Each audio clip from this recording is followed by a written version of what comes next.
bem? Espero que esteja. Eu sou a professora Aline Florido e vou começar a aula me descrevendo. Para quem me vê, confere se é isso mesmo que está aparecendo aí na sua tela. Para quem não me vê, talvez consiga ter uma ideia quem está falando com você hoje. Eu tenho a pele branca, cabelo castanho claro, um pouco abaixo da altura dos ombros, olhos pequenos de cor castanho claro também, e eles precisam de óculos. Eu estou usando uma blusa verde. Aqui atrás de mim tem uma mesa com uns livros, umas plantas. Do outro lado eu tenho plantas. Tem uma parede bege com alguns objetos decorativos. A ciência é um meio de encontrar respostas para as dúvidas sobre o mundo à nossa volta. E você deve ter muitas dúvidas, certo? Os cientistas são como detetives. Eles analisam evidências para resolver alguns enigmas complexos. Eles colhem essas evidências realizando experimentos e fazendo observações. O processo adotado pelos cientistas para investigar o assunto é chamado de pesquisa científica. Formular explicações para um fenômeno e testar essas possíveis explicações são etapas básicas do método científico. De maneira geral, uma pesquisa científica começa com alguma questão sobre o mundo ao redor e o jeito que ele vai funcionar.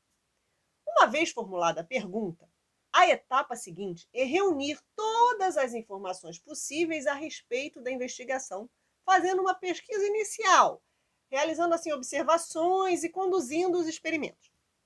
Nessa pesquisa inicial, é preciso ver o que já se conhece sobre o assunto, para assim tentar prever o que vai acontecer no experimento. Essa previsão é chamada de hipótese. Vai guardando todos esses nomes que a gente vai precisar deles na aula de hoje, tá bom? Os cientistas fazem observações e comparam essas observações com as previsões que fizeram. A intenção é testar as hipóteses. Para fazer observações, é preciso usar os sentidos, com ou sem a ajuda de ferramentas ou instrumentos. Para então, depois, descrever, contar o que achou. As descobertas da pesquisa científica são chamadas de conclusões. Então vamos lá. Para ficar tudo bem entendido sobre isso aqui que eu falei, aqui vai um resuminho.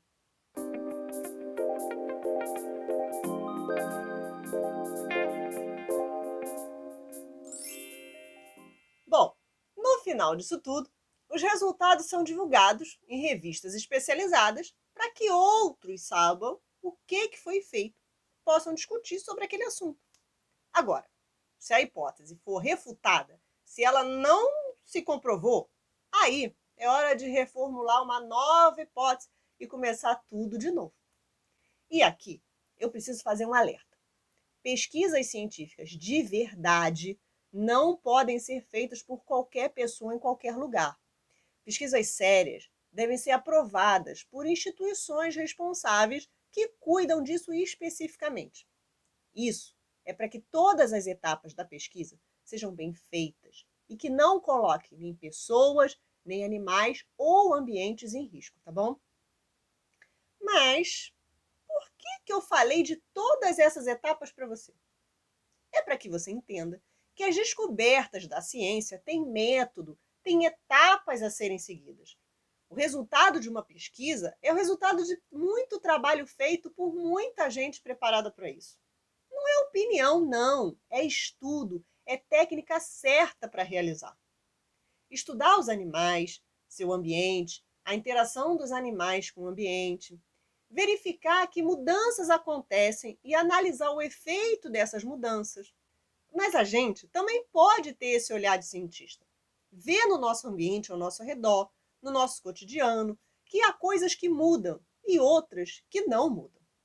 Tem coisas que, quando mudam, essa mudança pode ser revertida, mas outras já não podem. Quer ver um exemplo? Um filhote que acabou de nascer. Ele não pode voltar para a barriga da mãe. Um filhotinho de coruja não pode voltar para o ovo. Depois que um leão cresce, ele não volta a ser filhote. Com vegetais, isso também acontece. Uma planta que nasceu de uma semente não pode voltar a ser semente. Essa planta até vai gerar outras sementes, mas ela nunca mais será a mesma semente de onde ela veio. Uma folha que cai vai ser decomposta, e isso também não tem mais volta. Já experimentou deixar uma casca de banana bastante tempo num prato? Ela vai ficando cada vez mais escura. E não tem jeito de voltar a ser uma casca amarelinha. Tudo isso que eu falei foram mudanças irreversíveis. Guarda mais esse nome aí, hein? Irreversível, não tem volta. Agora, existem outras mudanças que podem ser revertidas. Elas são mudanças reversíveis. Tem volta. Vou te explicar tudo direitinho aqui. Liga seu sentido de investigador, seu olhar de cientista e vamos lá, hein? Tudo o que encontramos na natureza, a gente chama de matéria. E essa matéria pode ser encontrada em 3 estados físicos diferentes: sólido, líquido ou gasoso. No estado sólido, a matéria possui uma forma bem definida. Um lápis, um copo, um livro, uma garrafa tem aspecto firme e pode ser manipulado. A maioria das matérias que a gente conhece está nesse estado sólido. Mesmo que eu coloque esse copo dentro de uma caixa, ele permanece com seu formato, não vai mudar sua forma. Exatamente, porque tem uma forma definida as matérias sólidas. Já no estado líquido, a matéria não tem uma forma bem definida, como, por exemplo, a água, o óleo, o suco, o leite. Nesse caso, a matéria assume o formato do recipiente que ele for colocado. Se eu colocar água numa garrafa, ele vai tomar a forma daquela garrafa e preenchendo todos os espaços vazios ali.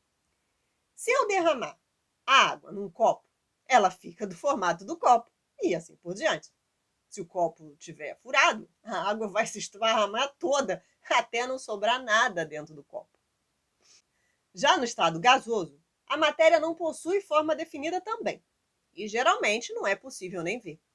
Ela vai assumir o formato dos objetos onde a gente coloca, como um balão que a gente enche ou o pneu de uma bicicleta. O ar dentro do balão assume o formato do balão e quando não tem mais espaço para o gás, o balão estoura. O ar sai e a gente nem vê. Com o pneu de uma bicicleta acontece a mesma coisa. O pneu, que é sólido, possui um espaço interno que vai receber o ar. Aquele espaço vai ser assumido pelo ar e vai ficar no formato do pneu. Mas as matérias podem mudar de estado? Elas podem ora ser líquido, ora gasosa, ora sólida, ora líquida? Sim, elas podem. Vamos ver o exemplo da água. E aí a gente pode perceber bem a mudança de estado na água. Outras matérias são difíceis de ser encontradas nos 3 estados, tá? Como a água pode ser encontrada facilmente nos 3 estados, a gente pode observar bem as mudanças que acontecem. E fique esperto nos processos de mudança que eu vou mostrar aqui, que no final eu vou fazer uma pergunta. E seu olhar de cientista precisa estar bem atento, hein? Ah, e não faça nenhum experimento sem a presença de um adulto responsável, tá bom? Bom, a água pode ser líquida, aquela que a gente bebe, pode ser sólida, em blocos de gelo que a gente tira do congelador para gelar um suco, por exemplo, e também está no estado gasoso. Quando a gente ferve a água, basta observar quando alguém está ali cozinhando e parece que está subindo uma fumacinha de dentro da panela. Aquilo é a água no estado gasoso. Ou ainda, ela está até gasosa no ar que a gente respira. Vamos ver todo o processo aqui. A água líquida vai para o congelador, fica sólida. Ela fica assim, em cima da pia, e volta a ser líquida. Depois eu pego e fervo, virou para o estado gasoso. Se eu boto uma tampa aqui, o vapor volta a ser líquido. Percebeu que sempre dá para reverter o processo? Isso é uma mudança reversível. Agora vamos ainda pensar na água. Vamos lavar a roupa, uma camisa, por exemplo. Ela está molhada de água. E depois de um tempo, esticada no varal, ela seca. O que aconteceu com a água que estava ali? Alternativa 1, o boi bebeu. Alternativa 2, a água evaporou. Ah, claro que a água evaporou. Mas é claro que também você não viu. O processo, nesse caso, não foi tão rápido como a água na panela. Ele aconteceu lentamente. A água se tornou vapor e foi para o ambiente. Um dia, ela vai cair novamente em forma de chuva. E aí, será que você vai se lembrar que algumas gotinhas da próxima chuva um dia lavou aquela camisa? Fica de olho, hein? Vamos ver agora com uma vela. Quando acaba a luz, às vezes a gente pega uma vela que está no estado sólido. Acendemos com fogo o pavio e a parafina dela vai ficando líquida. A luz volta e a gente apaga a vela. E depois de um tempo, a parafina derretida que estava ali, que era líquida, volta a ficar sólida. O processo se reverteu mais uma vez. É uma mudança reversível, no caso da parafina, tá? Pois o pavio queimado não vai reverter. Ele queimou e não vai voltar a ser pavio nunca mais. Então, na vela, a gente pode observar os dois processos, duas mudanças. Uma reversível e uma irreversível. E agora vem a pergunta final. O que causou todas as mudanças nos estados físicos, tanto da água quanto da parafina? O que você pôde observar? O que agia ali sobre a matéria para que ela mudasse de um estado para o outro? Tempinho? Se você respondeu que foi o aquecimento, você acertou. Se você respondeu que foi o resfriamento, você também acertou. Esses dois fatores foram responsáveis pela mudança que a gente viu aqui. A sua hipótese pode ser comprovada. Quando a gente acendeu a vela e esquentou, aqueceu, ela derreteu. Quando ela esfriou, ela voltou novamente ao estado sólido. A mesma coisa aconteceu com a água. Quando a gente resfria colocando no congelador, ela endurece, passou do estado líquido para o estado sólido. Quando a gente aquece, mesmo que seja a temperatura ambiente, que está mais quente do que aquele gelo, ela volta para o estado líquido. E quando a gente ferve, acontece do calor fazer ela entrar em ebulição e ferver e virar aquela fumacinha que a gente vê saindo pela panela. Tá? E quando a gente coloca a tampa está mais fria que o vapor e ela volta a ser água líquida mais uma vez. Então, tanto o resfriamento quanto o aquecimento são responsáveis por todas as mudanças que a gente viu. Na aula de hoje, a gente falou sobre o processo de pesquisas científicas, como elas acontecem e que dentro desse processo a observação é fator importante na hora de perceber mudanças ao nosso redor. Falamos também que essas mudanças podem ser reversíveis em alguns casos e em outros casos não. O mundo em que a gente vive está repleto de transformações. Presta atenção ao que acontece à sua volta. Identifica transformações que ocorrem e reflita. Quais delas são reversíveis?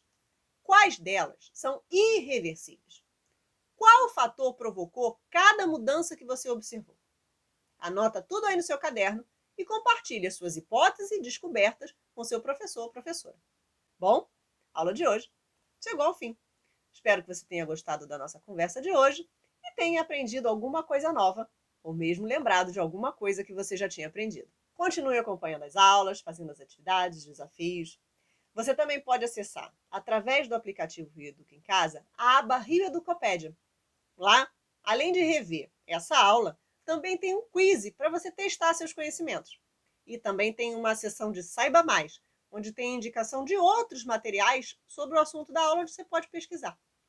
Além de muitos outros materiais e outras leituras bem interessantes. Explora lá para conhecer ele melhor, hein?